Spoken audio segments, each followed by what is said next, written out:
Assalamualaikum warahmatullahi wabarakatuh. Salam sejahtera untuk kita semua. Om Swastiastu, Namo Buddhaya, salam kebajikan. Sebelum memulai pembelajaran pada pagi hari ini, Ibu harap kalian sehat selalu dan dapat menjaga kesehatan pada masa pandemi seperti ini. Ibu yakin kalian sangat ingin belajar tidak secara daring ya. Nah, tapi karena masih dalam keadaan yang darurat, kita harus belajar secara daring. Jangan bosan dan tetap semangat, karena pemerintah melakukan kebijakan ini juga untuk kebaikan kita semua. Seperti doktrin yang pernah dikemukakan oleh Cicero, yaitu Salus Populis Supreme Lex Esto, atau keselamatan rakyat adalah hukum tertinggi bagi suatu negara. Nah, jadi kita tidak boleh bosan-bosan belajar daring, kita harus selalu semangat. Boleh-boleh saja kita berkompromi dengan situasi, tapi pancangkan saja garis batas yang tak boleh dilewati. Itu kata Najwa Shihab. Jadi, kalian perlu membatasi hal-hal yang juga tidak bermanfaat ketika kalian belajar secara daring. Nah, anak-anak, pada pertemuan kali ini kita akan belajar periodisasi yang kedua, yaitu Demokrasi Indonesia periode 1949 sampai dengan 1959. Jadi Ibu ambil dari PowerPoint yang dibuat oleh kelompok 2 PPKN dari kelas IPS 1 seperti itu. Jadi PowerPoint yang Ibu pakai pada pertemuan kali ini dibuat oleh Fatur Rahman Nurafiq, Dea Amanda Ramantika, Dia Ayu Novitasari, Didan Yuli Prakoso, Hima Nurholis, Hasna Fania, dan Siti Mathuha. Jadi ini salah satu PowerPoint yang telah anak-anak buat. Ibu ambil salah satu sebagai sampel untuk mempermudah kita belajar secara bersama ya. Langsung ke Demokrasi Indonesia periode 1949 sampai dengan 1959. Di sini udah diberikan juga gambar-gambar dari para tokoh pada masa tersebut ya.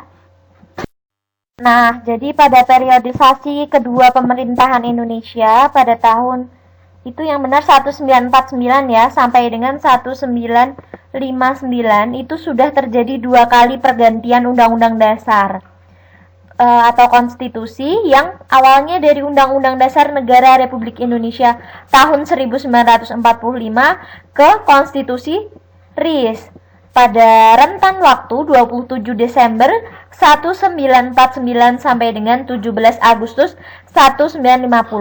Tentu berdampak pada bentuk negara di Indonesia yang awalnya dari kesatuan ke serikat, dan juga berdampak pada sistem pemerintahan yang awalnya presidensial ke parlementer, seperti itu.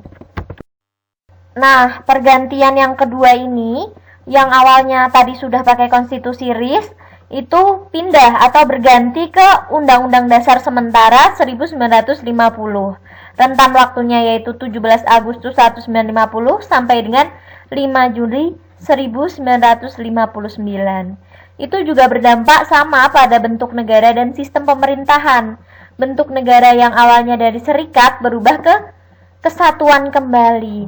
Nah, nanti kalian bisa cari tuh kenapa kok kembali ke kesatuan kembali, tidak menggunakan serikat itu kenapa? Nanti kalian bisa cari tahu. Terus sistem pemerintahannya itu pakai parlementer. Nah, terus lalu pada 1949 sampai 1959 ini, sistem pemerintahannya itu dapat kita simpulkan adalah menggunakan demokrasi parlementer, seperti itu. Nah, pada masa demokrasi parlementer itu merupakan masa yang sebenarnya semua elemen demokrasinya itu dapat kita lihat perwujudannya dalam dunia perpolitikan di Indonesia. Yang pertama, itu kaitannya dengan lembaga perwakilan rakyat atau parlemen. Karena pada saat itu parlemen memiliki peranan yang cukup penting dan tinggi dalam proses politik yang berjalan. Seperti perwujudannya itu dari apa? Kita dapat melihat dari adanya beberapa mosi tidak percaya kepada pihak pemerintah, yang itu juga bisa berakibat pada kabinet yang harus meletakkan jabatannya padahal baru beberapa bulan saja menjabat. Seperti yang terjadi pada IR Juanda Kartowijoyo yang diberhentikan karena adanya mosi tidak percaya dari parlemen.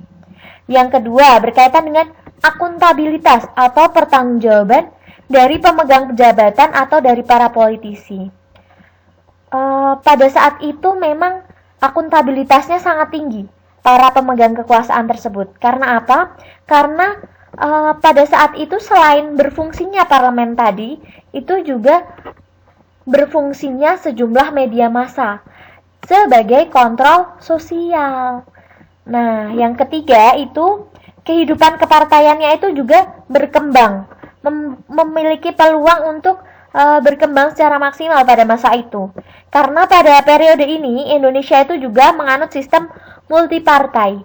Pada periode ini hampir 40 partai politik itu terbentuk dengan tingkat otonomi yang sama tinggi. Yang keempat, tidak kalah penting itu kaitannya dengan pemilihan umum. Pemilihan umum pada saat itu dilakukan sekali, yaitu pada tahun 1955. Tetapi pemilihan umum pada tahun tersebut itu dilaksanakan bisa dikatakan menggunakan prinsip demokratis sekali. Kompetisi antar partai politiknya tuh berjalan dengan intensif dan fair. Serta yang tidak kalah penting adalah setiap pemilih dapat menggunakan hak pilihnya dengan bebas tanpa ada tekanan dan rasa takut. Selanjutnya yang kelima itu kaitannya dengan masyarakat pada umumnya itu dapat merasakan hak-hak dasar mereka itu tidak dikurangi pada masa itu. Seperti hak berserikat, berkumpul itu diatur atau diwujudkan dengan jelas, seperti dengan terbentuknya parpol dan organisasi dan pemilu. Lalu kebebasan pers itu juga dirasakan dengan adanya kebebasan berpendapat pada masa itu. Lalu masyarakat juga mampu melakukannya itu tanpa tekanan atau rasa takut. Seperti itu. Selanjutnya ini adalah kaitannya dengan otonomi daerah. Karena pada masa itu juga daerah-daerah itu memiliki otonomi yang cukup, bahkan otonomi yang seluas-luasnya dengan asas desentralisasi itu sebagai landasan untuk berbijak dengan mengatur hubungan kekuasaan antara pemerintahan pusat dan pemerintahan daerah. Seperti itu ya. Ya, walaupun tadi kita sudah belajar ada beberapa indikator terkait dengan item-item demokratis atau demokrasi yang sudah bisa terlaksana pada demokrasi parlementer, tetapi demokrasi ini hanya mampu bertahan 9 tahun.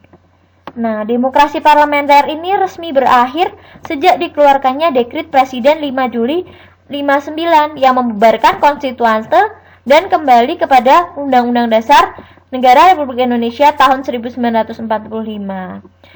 Presiden menganggap bahwa demokrasi parlementer ini tidak sesuai dengan kepribadian bangsa Indonesia yang dijiwai oleh semangat yang gotong royong, sehingga beliau menganggap bahwa sistem demokrasi ini telah gagal mengadopsi nilai-nilai kepribadian bangsa Indonesia. Nah, ini sudah disertakan juga oleh kelompok ini yang ada gambar dekret presiden yang menandai berakhirnya sistem demokrasi parlementer.